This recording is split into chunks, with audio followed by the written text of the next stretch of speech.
Good day friends and welcome on back to the channel. Today we will discuss fundamental tools in the microbiology lab. The question now, wetin be fundamental tools wey we dey use for microbiology lab? Shey na the same tools we dey use for chemistry lab or for biochemistry lab or for physics lab? Wetin make these tools different and wetin be the function of all these different tools wey we dey use for microbiology lab? Dis na the serious question wey we wan ask, wey we go answer for this video. Now, the first tool wey we dey use for microbiology lab na microscopes. Now, wetin microscope be? Microscope na equipment wey scientists, especially microbiologists, dey use, and this equipment e dey help the scientists to be able to view microorganisms. And we know say microorganisms na those organisms wey dey so small, so minute, wey be say naked eye no go fit see am. We need this equipment to help us to be able to view all these very small organisms. So na wetin microscope dey do be that, e dey help us to view all these tiny or minute organisms wey we no fit see with our naked eyes. Now, no be only say we go fit view am, many a times we go fit even create picture, create diagram from wetin we dey view for inside the microscope. Different kinds of microscopes dey wey we dey use for science. We get compound light microscope, we get scanning electron microscope, we get transmission electron microscope, environmental scanning electron microscope. Many different microscopes dey, and they dey help the scientists to view wetin dey too small, organism wey dey too small for the naked eyes to see. So microscope na the first equipment wey we dey use for microbiology lab.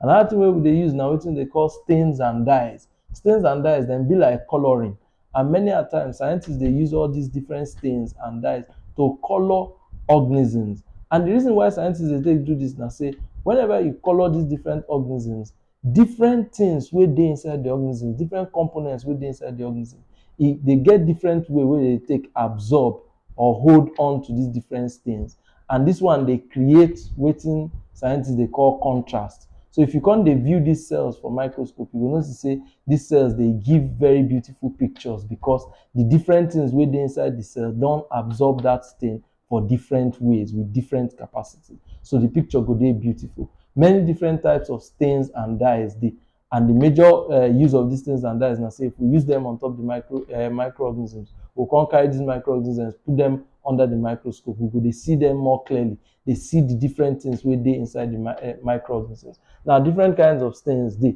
We get different kinds of stains. Gram stain na the most popular one for microbiology. We get acid fast stain, we get capsule stain, we get endospore stains. Different stains dey. We never even mention too many of them.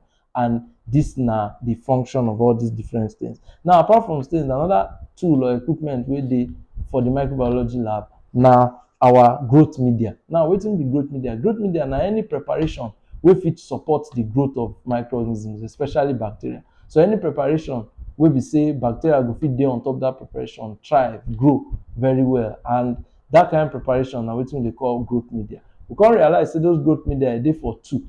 Some dey solid and some dey liquid. If the growth media be solid or semi-solid substance, we dey call am agar.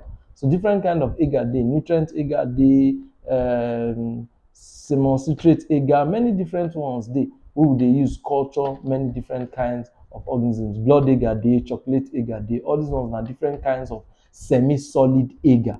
So semi-solid growth media na wetin dem be. But also the liquid ones dey too. We dey call them broth. Once e be liquid growth media wey dey support the growth of microorganisms, we dey call am broth. And different types dey. The most common one na the nutrient broth wey we dey use to support the growth of many microorganisms. So microscope dey, stains and dyes dey, growth media dey. Another important tool wey dey na the petri dish. Now, the petri dish na small dish wey dey made up of either dey use either plastic or dey use glass make am. And the important thing wey the petri dish dey do na say, e dey help scientists dey put growth media for inside petri dish. E dey hold growth media. So that growth media wey dey inside the petri dish, we go come put microorganism on top the growth media. The growth media go dey grow for the inside the petri dish. Petri dish, we fit make am with plastic or we fit make am with glass. Now, the circumference normally na usually between 10 to 15 centimeters, and sometimes the width, the height, na like something like 1 to 1.5 centimeters. Na wetin petri dish dey, wetin we dey use petri dish for. Another important tool na our test tubes. Different kinds of test tubes dey, but majorly test tubes dey for microbiology laboratory, and we dey use test tubes for many operations, many procedures for the laboratory. Some of the things wey we dey use test tube for na say we dey use am run different biochemical tests. E get many different biochemical tests wey we dey run for microbiology laboratory, and those biochemical tests na to help us to fit identify microorganisms. So we dey use test tubes for many of those biochemical tests. Another tool na Bunsen burner. Na metal-like structure like that wey flame dey comot from under that structure.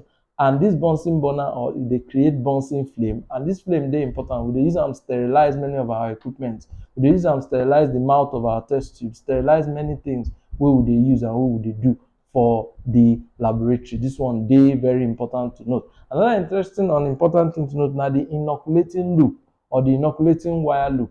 This one na little equipment wey get wire and wey get something wey dey like circle for the edge. And wetin we dey use am do? We dey use am spread microorganisms. We dey use am collect samples, spread those samples for on top the petri dish wey dey hold the growth media. Usually that process we dey call am streaking. So if we take our sample, come rub am, spread am for on top the growth media wey dey inside the petri dish, we dey call am streaking. And na the inoculating wire loop na the equipment wey we dey use run all those different things. So these na some of the equipment wey dey for microbiology laboratory. The basic ones wey we dey use: microscope, stains and dyes, growth media, petri dish, test tube, Bunsen flame, and inoculating loop. These ones dey important for us to know as scientists. Thank you for listening to this class. Abeg, make una like our con ten t, share our con ten t, and have a wonderful day.